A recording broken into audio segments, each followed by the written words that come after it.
भारत माता की। भारत माता की। बोरोरा आमार प्रणाम नेबेन। छोटोरा भालोबासा। दक्षिणेश्वर काली मंदिर और काली घाट मंदिर श्री श्री 108 करुणामयी काली माता मंदिर, दमदम बालाजी हनुमान, रामकृष्ण सेवा मंदिर, इन सभी पावन स्थानों में विराजमान देवी देवताओं को मैं आस्थापूर्वक नमन करता हूं। आज कौशकी अमावस्या का पावन दिन भी है। मैं आप सभी को शुभकामनाएं देता हूं। साथियों, मैं ऐसे समय में कोलकाता आया हूं जब दुर्गा पूजा की तैयारियां शुरू हो गई है। कुमारटुली में माता दुर्गा की प्रतिमा गढ़ी जा रही है। बड़ा बाजार से पार्क स्ट्रीट तक कोलकाता नए रंग में, नई रौनक के साथ सज रहा है। आस्था और आनंद के पर्व के साथ जब विकास का पर्व भी जुड़ जाता है तो खुशी दोगुनी हो जाती है। यहां से कुछ ही दूरी पर मुझे कोलकाता मेट्रो और हाईवे से जुड़े बड़े प्रोजेक्ट का शिलान्यास और लोकार्पण का अवसर मिला है। मैं दमदम के, कोलकाता के आप सभी लोगों को बधाई देता हूं। साथियों, पश्चिम बंगाल आबादी के लिहाज से देश के सबसे बड़े राज्यों में से एक है। इसलिए जब तक पश्चिम बंगाल का सामर्थ्य नहीं बढ़ेगा तब तक विकसित भारत की यात्रा सफल नहीं हो पाएगी, क्योंकि बीजेपी का कन्विक्शन है,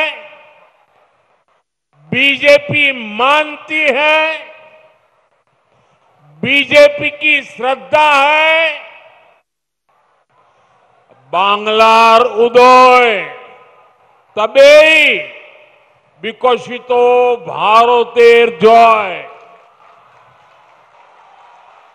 इसलिए बीते 11 वर्षों में केंद्र की बीजेपी सरकार ने पश्चिम बंगाल के विकास के लिए लगातार हर प्रकार की मदद दी है। बंगाल में नेशनल हाईवे के निर्माण के लिए जितना पैसा कांग्रेस की यूपीए सरकारों ने अपने 10 साल में दिया था, उससे 3 गुना से ज्यादा पैसा भारत सरकार ने पश्चिम बंगाल को दिया है। रेलवे के लिए भी बंगाल का बजट पहले की तुलना में 3 गुना बढ़ाया गया है। लेकिन साथियों, बंगाल में विकास कार्यों के सामने एक बहुत बड़ी चुनौती भी है। चुनौती ये कि बंगाल के लिए जो पैसा हम राज्य सरकार को सीधे भेजते हैं, उसका ज्यादातर हिस्सा यहां लूट लिया जाता है। जो पैसा भारत सरकार दिल्ली से भेजती है, वो पैसा आप लोगों पर खर्च नहीं होता। वो पैसा महिलाओं का जीवन आसान बनाने के लिए खर्च नहीं होता। वो पैसा टीएमसी काडर पर खर्च होता है। इसलिए गरीब कल्याण की अनेक योजनाओं में बंगाल देश के दूसरे राज्यों से पिछड़ा हुआ है। साथियों, यही स्थिति कुछ साल पहले हमारे पड़ोस में असम के भी यही हाल थे, त्रिपुरा का भी यही हाल था। लेकिन जब से असम और त्रिपुरा में भाजपा सरकार बनी है, गरीब कल्याण की योजनाओं का लाभ वहां जनता को मिलने लगा है। आज इन राज्यों में हर घर जल, यह काम तेजी से चल रहा है। आयुष्मान योजना के तहत 5 लाख रुपए तक मुफ्त इलाज हर गरीब को मिल रहा है। गरीबों के पक्के घर बन रहे हैं। बंगाल में भी जनता तक सारी योजनाओं का लाभ पहुंचाने के लिए जरूरी है कि यहां पश्चिम बंगाल में भाजपा सरकार होनी चाहिए।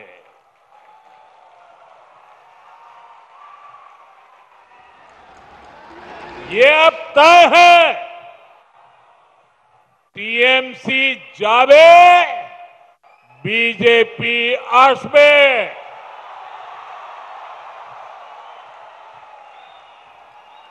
भाइयों बहनों, ये धरती सतीश चंद्र दास गुप्त,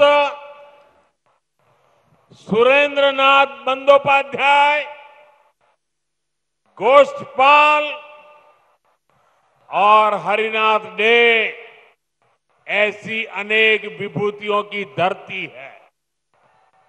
इस धरती ने देश को, समाज को समय समय पर नई चेतना दी है। ये धरती पुनर्जागरण का केंद्र रही है। यही वो अमर वाणी गूंजी है जो कहती है, जागो, उठो, नभो जीवोनेर गाने, नभो आलोक, झालाओ प्राणे प्राणे। साथियों, आज पश्चिम बंगाल को सच में नई रोशनी की जरूरत है, सच्चे परिवर्तन की जरूरत है। पश्चिम बंगाल ने आजादी के बाद पहले कांग्रेस और फिर लेफ्ट का लंबा दौर देखा है। इसके बाद 15 साल पहले पश्चिम बंगाल के आप लोगों ने परिवर्तन का फैसला लिया था। आप लोगों ने मां, माटी, मानुष के नारे पर भरोसा किया था, लेकिन हालात पहले से भी ज्यादा खराब हो गए। भर्ती घोटालों से नौजवानों का भविष्य खराब हो गया। बहनों बेटियों पर अत्याचार बढ़ गए। क्राइम और करप्शन ये टीएमसी सरकार की पहचान बन गए। ये पक्का है कि जब तक बंगाल में टीएमसी की सरकार रहेगी, तब तक बंगाल का विकास अवरुद्ध रहेगा, रुका रहेगा। इसलिए आज बंगाल का जन जन कह रहा है, टीएमसी जाएगी तभी असली बदलाव आएगा।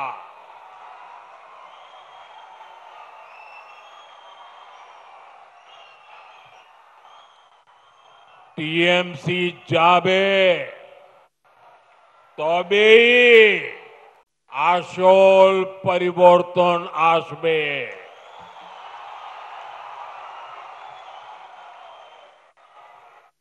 साथियों, 21वीं सदी के 25 साल तो बीत चुके हैं। आने वाले साल देश की तरह ही बंगाल के लिए भी बहुत अहम है। हमें ये समय ऐसे ही नहीं निकलने देना है। इसलिए बंगाल को चाहिए सच्चा परिवर्तन, आशोल परिवर्तन। परिवर्तन जो नारे में नहीं, काम में दिखे। परिवर्तन जो उद्योग लगाए, घर के बेटे बेटी को बंगाल में ही नौकरी दे। परिवर्तन जो बेटियों को सुरक्षा दे, मकान और दुकान को जलने से बचाए। परिवर्तन जो किसान को सुविधा दे, किसान को सम्मान दे, फसल का सही दाम दे। परिवर्तन जहां अपराधी और भ्रष्टाचारी सरकार में नहीं, जेल में होंगे। ऐसा परिवर्तन जहां सुशासन होगा, गरीब से गरीब भी सम्मान का जीवन जिएगा। और ये सच्चा परिवर्तन सिर्फ और सिर्फ भाजपा ही ला सकती है। और इसलिए बंगाल के घर घर में हमें एक बात पहुंचानी है। बंगाल के हर कोने से एक ही आवाज आनी चाहिए, बाजते चाय बीजेपी ताई।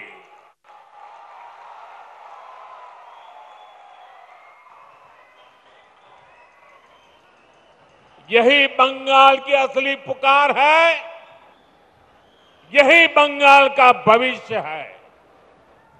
साथियों, ये वर्ष डॉक्टर श्यामा प्रसाद मुखर्जी की जन्म जयंती का 125वां वर्ष है। भाजपा का तो जन्म ही डॉक्टर मुखर्जी के आशीर्वाद से हुआ है। वे भारत के औद्योगिक विकास के जनक रहे हैं। दुर्भाग्य से कांग्रेस ने कभी उनको इसका श्रेय नहीं दिया। देश के पहले उद्योग मंत्री के रूप में भारत की पहली इंडस्ट्रियल पॉलिसी उन्होंने ही बनाई थी। उनकी नीतियों में बंगाल की इस धरती की कुशलता थी, यहां से मिला अनुभव था।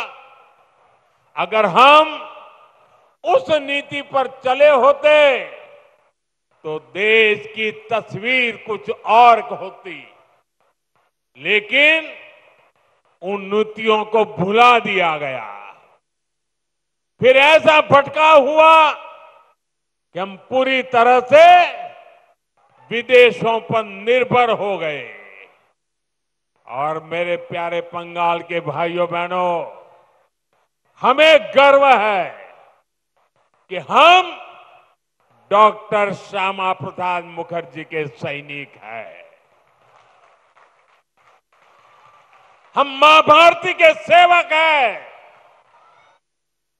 जो सपने डॉक्टर श्यामा प्रसाद मुखर्जी ने देखे थे, उसके लिए एक सैनिक की तरह हम अपना जीवन खपा रहे हैं। बंगाल की प्रबुद्ध जनता जानती है कि दूसरों पर निर्भरता यानी आत्मसम्मान पर चोट। इसी स्थिति से हमें देश को बाहर निकालना है। इसलिए आज देश ने आत्मनिर्भरता का मूल मंत्र लेकर के नई ऊंचाइयों को प्राप्त करने का फैसला लिया है। मेक इन इंडिया आज एक बड़ी सिद्धि बन रहा है, जिसके लिए हमारा कोलकाता, हमारा बंगाल जाना जाता था। वो गौरवशाली अतीत हमें मिलकर के फिर से लौटाना है। इसलिए आज बंगाल में एक ही गूंज है, टीएमसी के शोराव, बांग्ला के बचाओ। साथियों, भाजपा जो संकल्प लेती है वो सिद्ध करके दिखाती है। इसका ताजा प्रमाण अभी हमने ऑपरेशन सिंदूर के दौरान देखा है।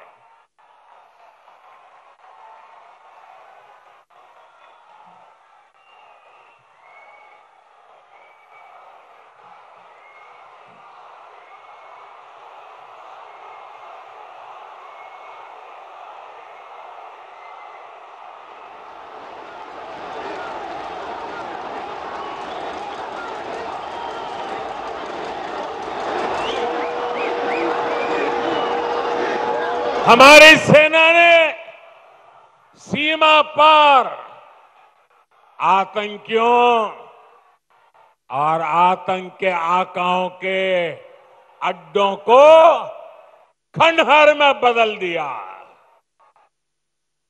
हमारी सेनाओं ने आतंकियों को ऐसा सबक सिखाया कि पाकिस्तान की आज भी नींद उड़ी हुई है। भारत की इस सफलता के पीछे बहुत बड़ी शक्ति मेड इन इंडिया अस्त्र शस्त्र की रही है।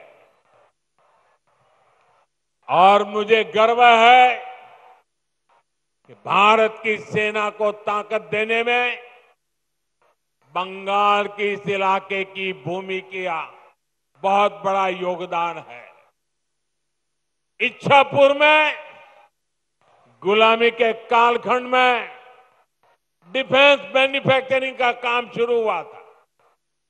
लेकिन कांग्रेस की सरकारों ने भारत की ऐसी डिफेंस इंडस्ट्री को बर्बाद कर दिया था, हमारी सेना को विदेशों पर निर्भर कर दिया था। अब भाजपा सरकार ने भारत की डिफेंस इंडस्ट्री को नई ऊर्जा दी। इसका लाभ यहां की फैक्ट्री को भी मिला है। आज ये फैक्ट्री आधुनिक राइफल और अन्य हथियार बना रही है। इससे यहां छोटे छोटे उद्यमियों के लिए नए अवसर बने हैं। इन कारखानों के कारण दमदम, बैरकपुर क्षेत्र में हजारों लोगों को रोजगार मिल रहा है। साथियों, इच्छापुर डिफेंस फैक्ट्री सिर्फ एक उदाहरण है। आप यहां 2026 में भाजपा सरकार बनाइए, हम बंगाल को डॉक्टर श्यामा प्रसाद मुखर्जी के सपनों का बंगाल बनाएंगे।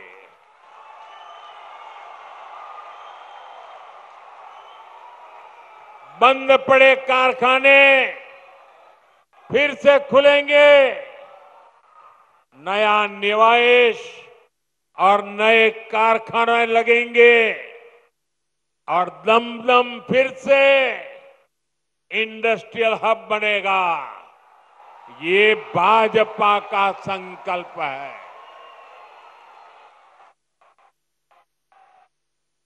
विकसितो बांग्ला, मोदी गारंटी।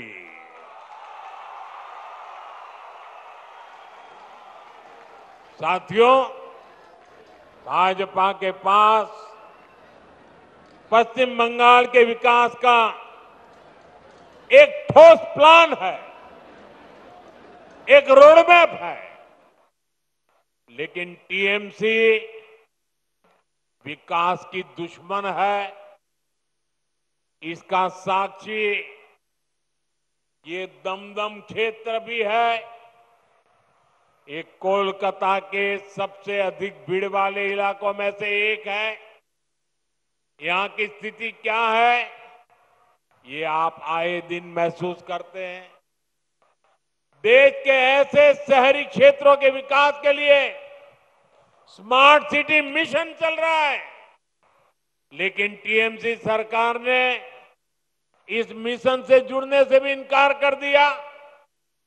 लोगों को असुविधा होती रहे, विकास ठप होता रहे, लेकिन टीएमसी का मिशन जैसे तैसे बीजेपी को रोकना है, केंद्र की योजनाओं को रोकना है। मैं बंगाल के भद्रलोक से पूछता हूं, क्या यह तरीका सही है? क्या ऐसी पॉलिटिक्स से पश्चिम बंगाल का भला होगा? इसलिए मुझे आप सभी का आशीर्वाद चाहिए। आप यहां भी भाजपा को एक बार अवसर देकर देखिए। साथियों, बंगाल में भाजपा आएगी तो रेल और मेट्रो का तेजी से विस्तार होगा। मैं तो चाहूंगा कि यहीं पर इलेक्ट्रिक व्हीकल से जुड़ा व्यापक इंफ्रास्ट्रक्चर बने। यहां बहुत बड़ी मात्रा में इन्वेस्टमेंट आए, नौजवानों को रोजगार मिले। ये तभी होगा जब यहां कानून का राज आएगा, जब यहां भ्रष्टाचार पर लगाम लगेगी और जब बंगाल में डबल इंजन की भाजपा सरकार होगी। साथियों, पश्चिम बंगाल के पास इतिहास और संस्कृति की भी अनमोल धरोहर है। ये बांग्ला विरासत विकसित बंगाल बनाने के अभियान को प्रेरणा देगी। बीजेपी सरकार पूरे गर्व के साथ बांग्ला भाषा और बांग्ला संस्कृति को सशक्त करने में जुटी है। ये हमारा सौभाग्य है कि हमें बांग्ला भाषा को क्लासिकल लैंग्वेज यानी शास्त्रीय भाषा का दर्जा देने का सौभाग्य मिला।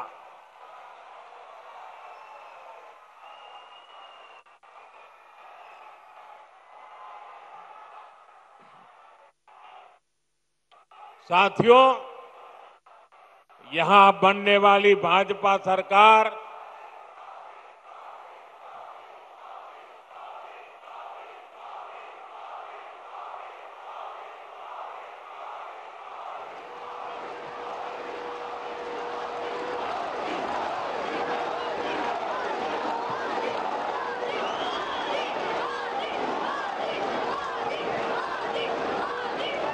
साथियों, जब भाजपा सरकार बनेगी, हेरिटेज टूरिज्म पर भी बल देने का हमारा प्लान है।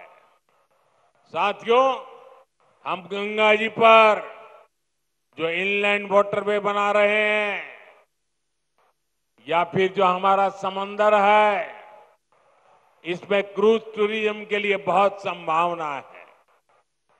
ऐसी हर संभावना को भाजपा सरकार बनने के बाद तलाशा जाएगा, ताकि पश्चिम बंगाल के नौजवानों को काम के लिए कहीं और जाने के लिए मजबूर न होना पड़े। साथियों, इस बार लाल किले से मैंने देश की एक बहुत बड़ी चिंता की चर्चा की है। ये चिंता घुसपैठ के बढ़ते खतरे की है। कोलकाता के पश्चिम बंगाल के लोग समय से आगे की सोचते हैं, इसलिए आपके बीच मैं लगातार इस बहुत बड़ी राष्ट्रीय चुनौती की चर्चा करता रहा हूं।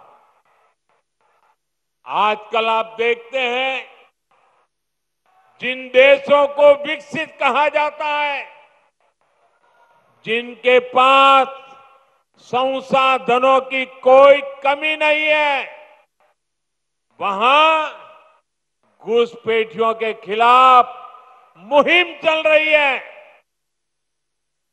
ये देश अब घुसपैठियों को ज्यादा नहीं सह सकता। घुसपैठियों को निकालना चाहिए कि नहीं निकालना चाहिए? घुसपैठिए जाने चाहिए कि नहीं जाने चाहिए? उनको भगाना होगा कि नहीं भगाना होगा? कौन भगा सकता है? कौन भगा सकता है? घुसपैठियों से बंगाल को कौन मुक्त करा सकता है? घुसपैठियों से बंगाल को कौन मुक्त करा सकता है? साथियों, मोदी नहीं, भाजपा नहीं, आपका एक वोट करा सकता है। आपका एक वोट,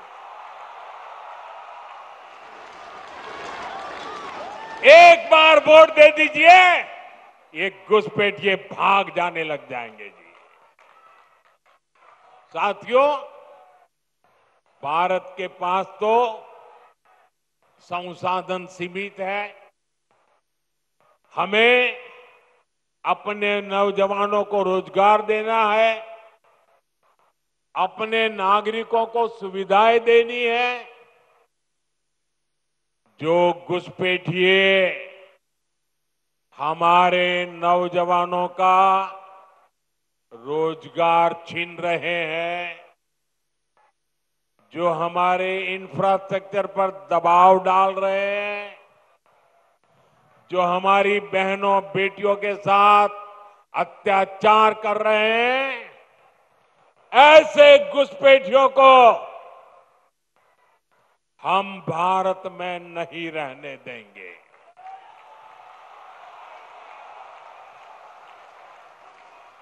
इसलिए भारत सरकार ने घुसपैठियों के खिलाफ इतना बड़ा अभियान चलाया हुआ है। लेकिन साथियों, मुझे हैरानी है कि टीएमसी, कांग्रेस समेत कुछ इंडी अलायंस के राजनीतिक दल तुष्टीकरण के आगे घुटने टेक चुके हैं। ये राजनीतिक दल सत्ता की भूख के लिए घुसपैठ को बढ़ावा दे रहे हैं। कुछ जगह पे तो दिख रहा है उन्होंने घुसपैठियों की शरण ले ली है। साथियों, पश्चिम बंगाल तो सीमावर्ती राज्य है। जिस प्रकार बॉर्डर के इलाकों में डेमोग्राफी बदली जा रही है, ये पश्चिम बंगाल में सामाजिक संकट भी पैदा कर रहा है। खास तौर पर किसानों से धोखाधड़ी करके उनकी जमीन पर कब्जा किया जा रहा है। आदिवासियों को गुमराह करके उनकी जमीन हड़पी जा रही है। देश ये सहन नहीं कर सकता। इसको रोकना ही होगा। इसलिए इस बार लाल किले से मैंने घुसपैठ के खिलाफ विशेष डेमोग्राफी मिशन की घोषणा की है। जो लोग सिर्फ यहां हमारे लोगों की रोजी रोटी छीनने आए हैं, जो फर्जी तरीके से कागज बनाकर रुक गए हैं, उनको यहां से जाना ही होगा।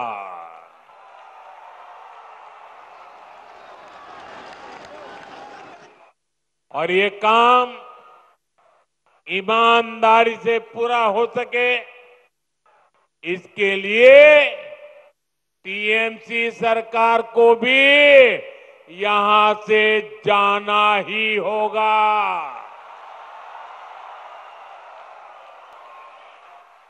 साथियों, पिछले 11 साल से देश भ्रष्टाचार के खिलाफ निर्णायक लड़ाई लड़ रहा है। अब इसी दिशा में देश ने एक और बड़ा कदम उठाया है।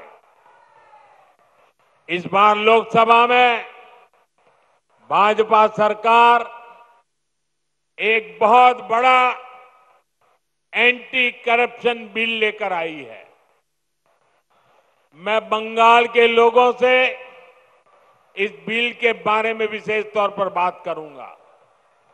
साथियों, आप भी जानते हैं, हमारे देश में अगर एक छोटा सा सरकारी कर्मचारी, चाहे वो सरकारी कर्मचारी ड्राइवर हो, प्यून हो, सरकार की किसी कैंटीन में काम करता हो, सरकार में कहीं साफ सफाई का काम करता हो, अगर वो कर्मचारी को किसी पुलिस वाले ने जेल में बंद कर दिया,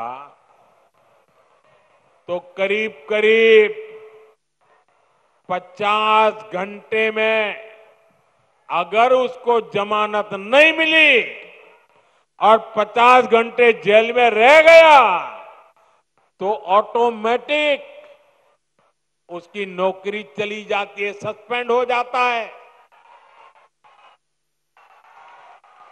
एक छोटा मुलाजिम 2 दिन अगर जेल में रहे तो उसकी जिंदगी तबाह करने के कानून है। लेकिन कोई मुख्यमंत्री, कोई मंत्री, प्रधानमंत्री अगर जेल चला जाए तो उसके लिए कोई कानून नहीं है। और हालत तो देखिए, आजकल ये लोग इतने गिरे हैं कि जेल से भी सरकार चलाने की कोशिश कर रहे हैं। पश्चिम बंगाल ने यह साक्षात देखा है, बार बार कई बार अनुभव किया है। टीएमसी के एक मंत्री टीचर्स घोटाले में आज तक जेल में है। शिक्षक भर्ती का गंभीर घोटाला, घर से नोटों का पहाड़ मिला, लेकिन तब भी वो मंत्री कुर्सी छोड़ने को तैयार नहीं थे। जनता की हर भावना को यहां निर्ममता से कुचला जाता रहा। इसी तरह टीएमसी के एक और मंत्री पर गरीबों का राशन लूटने का आरोप है। इनकी भी करोड़ों रुपए की संपत्ति जब्त हो चुकी है। ये मंत्री भी जेल जाने के बाद कुर्सी छोड़ने को तैयार नहीं थे। इन्होंने भी जनता की भावना की, संविधान की भावना की कोई परवाह नहीं की। साथियों, आप मुझे बताइए, ऐसे लोग जो भ्रष्ट हैं, जो जनता को धोखा दे रहे हैं, क्या उन्हें सरकार में अपने पद पर रहने का हक है क्या? हक है क्या?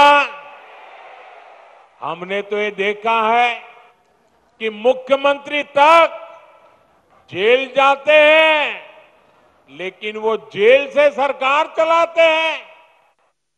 ये संविधान का, लोकतंत्र का सरासर अपमान है और मोदी संविधान का यह अपमान होते नहीं देख सकता।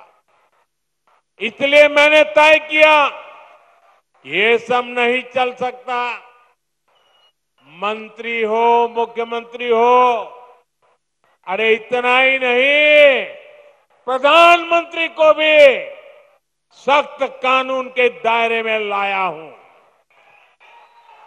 अगर पीएम भी 30 दिन जेल में रहे और उन्हें जमानत न मिले तो अगले दिन उनकी कुर्सी भी चली जाएगी। लेकिन साथियों, टीएमसी के लोग भ्रष्टाचार के खिलाफ इस कार्रवाई पर भड़क गए हैं।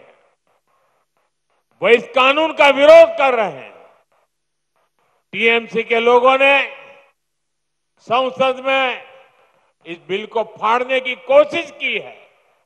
ये दिखाता है कि टीएमसी की पूरी राजनीति कैसे भ्रष्टाचार के पहाड़ पर टिकी है। इसलिए लोग इतने डरे हुए हैं, भ्रष्टाचारियों को बचाने में जुटे हैं। साथियों, हर चुनौतियों को परास्त करते हुए पश्चिम बंगाल फिर से भारत के विकास का पावर हाउस बन के रहेगा। इस संकल्प को लेकर हमें आगे बढ़ना है। आप याद रखिए और औरों को भी बताइए, हर गली मोहल्ले में, बंगाल के हर कोने में एक ही मंत्र, एक ही नारा गूंजता रहना चाहिए, बांटते चाय, बांटते चाय, बीजेपी ताई, बांटते चाय, बांटते चाय, बांटते चाय, बांटते चाय, बांटते चाय। एक बार फिर आप सभी को इतनी विशाल संख्या में और इतनी ऊर्जा के साथ इस सभा को सफल बनाने के लिए मैं आपका आभार मानता हूं। मेरे साथ बोलिए, भारत माता की, भारत माता की, भारत माता की, वंदे वंदे वंदे वंदे वंदे वंदे वंदे वंदे वंदे वंदे वंदे वंदे